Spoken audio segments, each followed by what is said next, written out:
Welcome back, BookTube! It's the last video of the year and we've done it! I've read a book a week all year.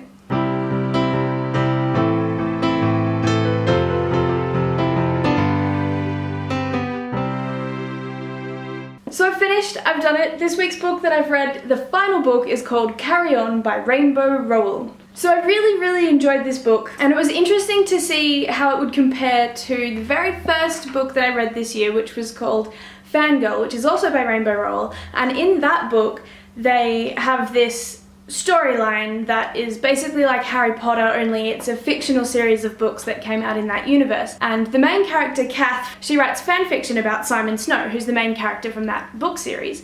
And this book, Carry On, it's the story of Simon Snow. It's really cool. It was very interesting to see what the difference was between what my mind imagined from Fangirl and what Rainbow Rowell imagined from Fangirl, and it was worth it. It was so good. So if you haven't read Fangirl, please go and read it first and then read Carry On afterwards, because it's just a really nice introduction to the world and the universe. I've also done a review of Fangirl, obviously. It was the first one I did this year, and that was a full 12 months ago, and it was the very first one, and this is the very last one, and it's sort of a really nice little bit of closure to end and finish in the same universe. I really enjoy that. It's like I've come full circle and I've got a nice completed year of reading, if that makes sense. So it lived up to all of my expectations, and I had a lot of expectations for it. They were very high because I really like Rainbow Rowell's writing, and I loved Fangirl so much, and I'm so happy that I ended on this book. I think that it's just really fitting. It felt like a really perfect companion read. It's not a follow-on or anything, but it's a companion read to Fangirl, which was really nice. This novel reads a lot like a Harry Potter fanfiction or any other sort of chosen one fantasy book, but it was so much more and so much better than that because it's all original as well. It had that familiarity about it that you kind of already knew what was happening in the world. You had a lot of assumed knowledge.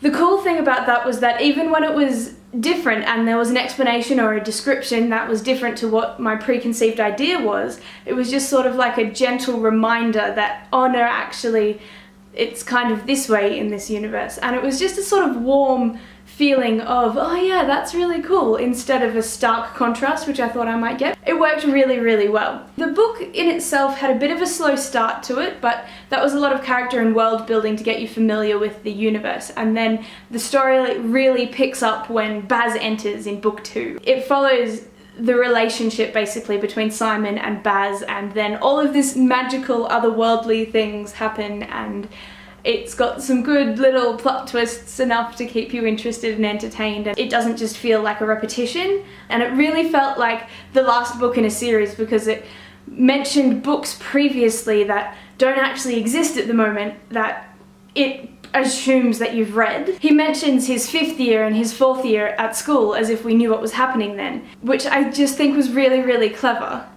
And worked really well in building up the relationship dynamics between him and his 2 friends. I like how it's so different yet achingly familiar. So I wish I had a little bit more of an interesting or witty review to say about this book, but I just really liked it. It had everything that I love about Fangirl in it, and it had everything that I love about Rainbow Rowell, everything that I love about Harry Potter and that magical sort of fantasy world and YA and all of those things rolled into one amazing fantasy book. And I just loved it so much. It really warmed me and made me happy. It felt a little bit like my very own personal happily ever after to finish my journey through 2016, or my reading journey through 2016 anyway.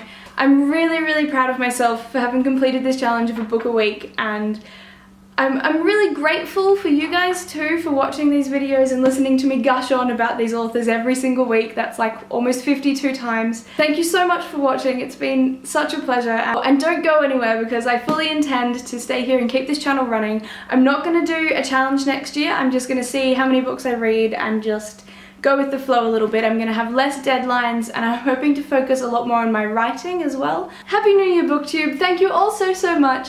I really enjoyed this book, and I really loved Fangirl, and I really enjoyed the whole year and the process of reading and reviewing and thinking and getting to talk about the books that I've read, and I'm so happy. Thank you so much. So I'll see you in the future. How do you turn this thing off?